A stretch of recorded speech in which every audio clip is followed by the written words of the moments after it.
there have been times in my life where the cash flow of my personal budget has been really tight, and then there have been times where it's been very generous. And the amount of margin that you have can really make the difference in the quality of your life, and can have a big impact on your mental health, your physical health.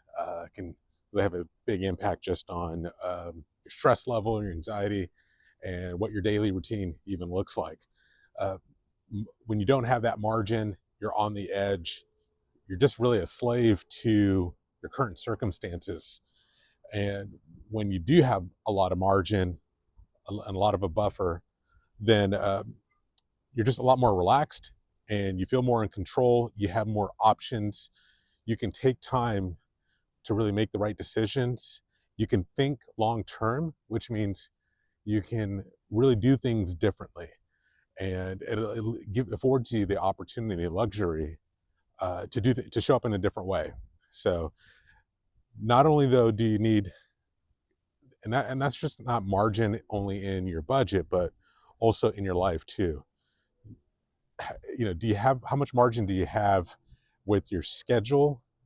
How much margin do you have with your commitments and your relationships? Uh, I think the same principle applies there. Little margin, little room for maneuver, little flexibility, little peace of mind. Lots of margin, lots of peace of mind, lots of patience, lots of flexibility. So, what can you do to build in a little bit more margin, a little bit more of that gap between you and the edge? Do yourself that favor. What could you do differently if you had more margin in your life right now? If you had more margin in your time, in your budget, how would that affect your daily life? How would that affect your career? How would that affect the commitments that you pick up?